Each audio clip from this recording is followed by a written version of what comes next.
Hello everyone and welcome back to a brand new video of Fox Flicks on the Film Theaters. Today we're gonna be checking out something called Harmony and Horror. The Devil Made You Do It. Well, let's see what the heck this is. Looking like an old VHS starter. Got a custom Jack in the Box called a Mat in the Box. Almost looks like that one clown from Twisted Metal. You know the one I'm talking about? What was his name? Oh my god, that actually did make me jump. Oh. Hello Internet, welcome to Film Theory, where everything is all fun and games until it isn't. So it's been a bit of a hot minute since we last talked about spoopy Oh yes, so reality. scary animatronics on this channel. Over a year, in fact. It's a long time, especially when you consider that some other channels out there are able to get like a video a week out of that sort of stuff. I mean, who do you think we are? Game Theory? That said, there is a series that I've been wanting to talk about that scratches the same animatronic itch. Harmony and Horror, created by the incredibly talented animator Baddington right here on YouTube.com. Now, if you've watched any analog Check them out. or before, or you follow our theories covering them, you know the drill. It's the 80s, everything is on low-quality VHS camera footage, and things that are normally fun, in this case toys, are getting corrupted, turning scary, attacking nearby security guards. Man, this really is like FNAF, isn't it? I just Pretty can't much. escape it. Another thing Harmony and Horror borrows from its FNAF father is a complicated timeline. In classic analog horror fashion, the uploads here aren't happening in chronological order, which means that putting together a timeline of events gets challenging. We see the same event from multiple different perspectives, those uploads are happening more than a year apart, characters are pulling double duty, there is a lot of mystery here. What's more, it appears that the story of Harmony and Horror is being told to us through literal tapes in universe, with most of the uploads starting as a VHS tape that gets put into a VCR, meaning that there is a meta layer on top of all of this. So with my FNAF timeline finally done and written, Ah yes, it's meta. I wanted to sit down and put together another animatronic story, one that's much scarier and isn't afraid to go darker. That said, before we dive in, I do want to say that this theory is only going to be talking about Season 1. Yeah, Season 2 is already underway, but considering how much there is to cover in Season 1, we wouldn't be doing this series justice if we tried cramming it all together. So do me a favor, try not to spoil anything from Season 2 down in the comments. We'll be saving that one for another video. Without any further ado, dim the lights and hug your Stitch buddy close. You're going to need him. It's time to tell the tragic tale of a family that's been broken apart by greed and ultimately held together, reluctantly, by Satan himself. Our story follows is this literally the Afton family? Grief? No, oh wait, he said greed, not greed. Never mind, it's not Afton. Greywinder family. Martin, his wife Gloria, and their 3 children, Thomas, Macy, and their infant girl, Ava. Martin and his brother Arthur co-found a toy manufacturing company called M&A Harmony Toys, along with an entertainment production company called M&A Harmony Play Productions. The M&A here obviously standing for the brothers, Martin and Arthur. Now, sadly, things don't seem to be going too well for the both of them. In the video, Are You Happy?, we see the screen briefly glitch to reveal a newspaper clipping reviewing one of their toys, Henry the Puppet Doll. And the criticism isn't kind, saying that the toy feels more dead than alive. This infuriates the prideful and jealous Martin, starting an obsession to make the most lifelike toys imaginable by incorporating parts of real-life creatures. Wait, what?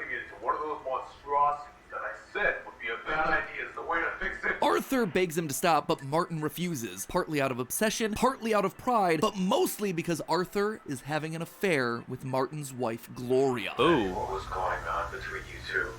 Oh, it's not like that. With his life crumbling around him, Martin becomes angry and violent, especially towards his son Thomas. My daddy loves me. He loves me so. Even if he beats me though. It gets bad enough that the police eventually have to intervene, as we see in the video Rebirth. Do you know why you're here today? Does it have anything to do with me and Harmony? Your son? No. By 1982, Martin's become a full-on murderer. We see this in the videos Are You Happy? And What Went Wrong, 2 archives of the local children's show that Martin produces through Harmony Play Productions. And what they depict is, it is truly disturbing. In the videos, 2 children and their dog Bonzo visit a traveling toy maker in the hopes that he'll make them the perfect toy. The toy maker agrees, but is sad because he can't make the toys more lifelike. My toys can blink, but they can't see. My toys can walk, but they can't dance. My toys can eat, but they can't taste. Can't make the toys more lifelike, huh? It's almost like art imitates life. I mean, to be honest, that's kind of okay. a toy doesn't need to do all of that. Regardless, the kids offer to help the toy maker out, so he sends them out on a series of fetch quests. This includes bringing back a needle and thread, paint and fabric, and perhaps most strangely, their dog, Bonzo. What do you need him for? The toy needs to be happy. Don't you want it to be happy? This then becomes his first Okay. monstrous creation, a giant living version of Stitch Buddy with the spirit of the dog inside of it. Otto, there.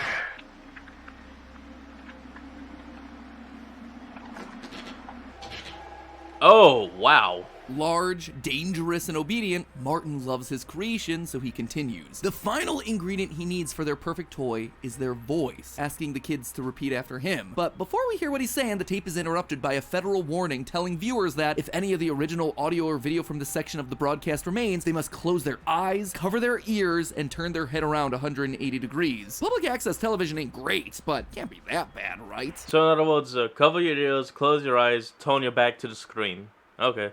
Towards the end of the tape, we're shown pictures of several kids who died in 1982, the same year as this particular broadcast. Under each picture is the child's cause of death, one that came from a seizure while watching his favorite show, the other whose head was facing backwards. Ooh. Both of these are heavily implying that whatever happened to these kids was caused by the cut part of the broadcast. The whole event would eventually come to be known as the Harmony Broadcast Incident. But Evil Tapes, that's only the beginning of Martin's descent into depravity. Around the same time, Amy Wilson, Martin's intern at M&A Harmony Toys, goes missing. And here's the thing, this isn't the first time we hear of this character either. One of those pictures of people who died in sorry. 1982 was labeled Amy Wilson, but she wasn't the victim of some TV broadcast gone wrong, she was murdered by Martin. Her picture says Ooh. she stopped screaming when her spine came out. Whew, that is just a special layer of dark. And it would Yeah. seem like the Harmony Broadcast Incident was Martin's confession to this particular crime. You see, when the boys from the cartoon go to collect the needle and thread, they get it out of a body bag with a human corpse inside of it. Just look at that face. It is floppy and structureless, almost like its skull and spine were removed, just like Amy Wilson. Oh, Hold on, God. going from cuckolded husband and jealous toy maker to serial murderer? I mean, that is a massive leap of escalation. Why? Why did these kids die? Why did Martin kill Amy Wilson? Why is he resorting to releasing a creepy, evil video broadcast if he's just obsessed with creating lifelike toys? The answer, my friends, is Satan. The Of devil course. literally made him do it. Right at the beginning of the video, Are You Happy? We get this line. Andrew, you interrupted my dream. I was dreaming about a man dressed in red with ice cream cones on his head. That's ridiculous, Marcus. Huh, a man dressed in red with ice cream cones on his head. Ice cream cones or horns. Later, in What Went Wrong, we actually see the silhouette of this What if they wore just actual ice cream cones and not horns? that would make it a little funny just laughing at it. very man. It's a figure that's so intimidating, it scares the toy maker. Please, I just need more time. You just need to give me more time. You just need to give me more time. No, no, no, no, no. Not only that, but we see evidence of demonic rituals happening outside of that particular video as well. In She Can't Sleep, we see another toy, the singing Sophia doll hidden inside of a closet surrounded by candles and a crucifix on the wall. Almost looks like some Ooh. sort of rituals happening. We see more of those candles lined up in the toy maker shop during the Harmony A lot of Annabelle vibes from that scene. broadcast incident. And in the video Good Boy, we get confirmation as to what's happening. Martin is killing things and then performing satanic rituals to bind souls to the various toys around the toy shop. His first successful victim is the dog Bonzo, who gets fused into the giant animalistic Stitch Buddy toy. Listens to me now. It does what I say. It proves the obedience of what I've been working on. The part that was clipped from the Harmony broadcast incident, yep, it had to have been some sort of demonic incantation that certain viewers at home felt the need to repeat. He clearly made a deal with the Maybe. devil to make his toys more lifelike, and all of it for perfection and control. Especially control. He really likes that feeling, and it's something that we're going to watch him assert on his family over and over again across the next 4 videos. Frustrated at the lack of control that he has over his family and his wife, Martin breaks. As he puts his daughter Macy to sleep, Martin seems distracted and sad, refusing to sing her a lullaby. But he promises to, quote, make her a doll that can sing, a promise that he will literally make true later that night. He reminds Oh, Macy that he no. and Mommy have a business meeting in the morning, and that she might not be seeing her mother for a while. But clearly Clearly, there is no business meeting here. Instead, Martin confronts Gloria about her infidelity, and in the video She Can't Sleep, we hear the aftermath of that conversation. Gloria frantically enters Macy's room, waking her before the pair are attacked by Stitch Buddy. After a glitch, we hear Gloria hiding Macy before Martin ultimately finds and kills Gloria. Martin, though, far from deterred, continues to hunt. He moves on to Macy, Thomas, and Ava, binding each to a different toy in the M&A roster. Man.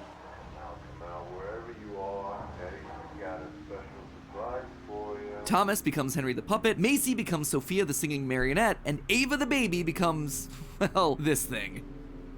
What the hell is that? Now with control over his family, Martin seems happy again. With a pep in his step, he introduces a new man. That was actually a little horrifying. That ducked into the darkness and came out like a screaming. You know what? I'm not gonna explain it. Mascot named the Ice Cream Man to his brother Arthur. Mostly because I don't know how to explain it. Believing that this character is going to be a hit for the company. But Arthur is done. Unaware of the previous night's rampage, Arthur reveals that he's talked to Gloria and that she and the kids are leaving with him. At least until Martin gets his act together. That's when Martin reveals that he's already fixed their quote-unquote little problem. What was going on between you two? I fixed that little problem. What do you mean you? Is that I am not gonna let anyone let me down, including you! Interestingly, this is exactly what the toy maker says during the Harmony broadcast incident. At this point, Martin has basically become the character. I am not going to let anyone let me down, including you! Using his demonic rituals, Martin then fuses his brother into the Ice Cream Man suit. But even though he's gone, parts of Arthur's soul still shine through. In a scene split across two separate videos released a year apart, we see that Arthur, in the form of the Ice Cream Man, forces Martin to pay for his crimes. Legitimately, it's a cool creative choice, but as you might suspect, this is far from the end of Martin. He suffers the exact same fate as his family, his body disappearing and his soul becoming trapped inside yet another animatronic, toy, puppet thing. Everything's been used! I suppose you could say he always comes back. This time, though, we're dealing with the creepy clown known as the Jester. At this point, the outside world considers the Greywinders to have vanished. We see a news report in the video Local 13 detailing a police raid on the Greywinder household. While they find no signs of Martin or his family, they do discover the bodies of 8 other victims, with their limbs cut off and their skin empty, presumably the people that he killed to make his first wave of monstrosities. With the Greywinders now gone, some other corporate entity swoops in and buys the business, taking over the M&A Harmony toy store and continuing to sell the evil dolls. So is that the end? Obviously not. We find out exactly where the family is these days thanks to the title of the next video, which is this. If you're an ARG veteran, you'll let's see. Jag bis Jotfrid jag on Kaujol Tau. Yeah, that's nonsense. That's gotta be translated. recognize this as an encrypted sentence in a simple Caesar cipher. If you shift each of the letters in the title back by 1, it reads, "They are inside the building." Their souls are still trapped there, inside the toys, begging for release, bashing their heads against the wall in an attempt to escape. And bit by bit, they're losing themselves to whatever demonic curse that Martin cast on them. In I Want a Toy, we see the Henry puppet doll sing before breaking down as a literal demon crawls out of his head. In Don't Cry, if you refuse to sing with Sophia, her face opens up and a demonic tentacle comes out to attack the viewer. And in Goodbye My Loved Ones, Arthur's spirit straight up tells us that he doesn't have much time left. I don't have much time. But most interestingly, he asks the viewer to stop him.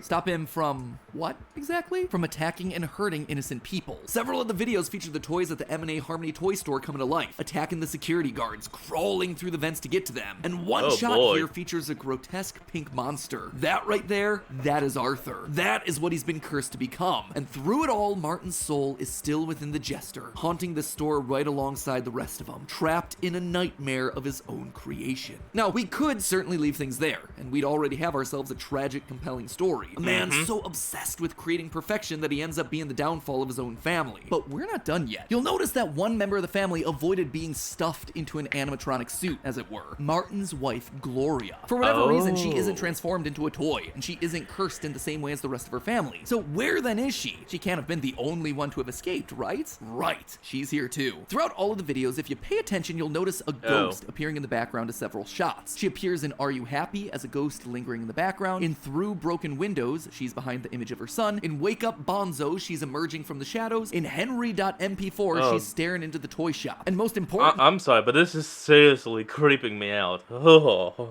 This is good horror. I'm getting all kinds of goosebumps. in Goodbye Arthur, she's reaching a hand out and begging the viewer to come with me. But why? Why has she invaded these tapes, this archive of all of Martin's sins? Why is she breaking the fourth wall to tell us to come with her? Why is she talking to us? Well, it's because we are Martin. We are the jester. We are literally the Oh. bad guy of this story. Rewatching these tapes over and over and over, obsessing over the details of our life, trapped inside of this nightmare. At the top of the theory, I mentioned how most of the uploads in the series begin with a VHS tape being inserted into a VCR. What Oh, boy. I didn't mention is that if you look closely, you can see the reflection of the character watching the tapes inside the television screen. That right there as a great detail. And whose reflection is staring back at us every time? The Martin, jester. the jester. He's watching the tapes. And Gloria is using the tapes to try and get through to him, to us. In the season 1 finale, Come Back to Me, Gloria's twisted face calms, the wide-eyed scream becoming a solemn sadness. It's here that she reveals that she was the one playing these tapes for us, showing us the story, begging Martin to see what he's done, how he's hurt the family, how they were all proud of him before his deal with the devil, how he can still come back to them and make things right. And for a minute, it seems like there might be hope. The beginning of this video reveals that the field from Rest Assure, where all his fears and regrets from his life can't hurt him, that was actually where he had his first date with Gloria, where they started their Aw. relationship, which led to their family. That's a place where he doesn't have to be the jester. He doesn't have to be the toy maker, or whatever his deal with the devil turned him into. But Martin can't come back. At least he doesn't want to. Whether it's because of his rage, or his regret, or his corruption, Martin is too far gone. He breaks the television and banishes Gloria's spirit as the screen shatters. So, there you have it. That's Harmony and Horror Season 1. Or, at least the best I could do at putting together this fragmented narrative into Someone make this an actual TV show, please. I want to watch it.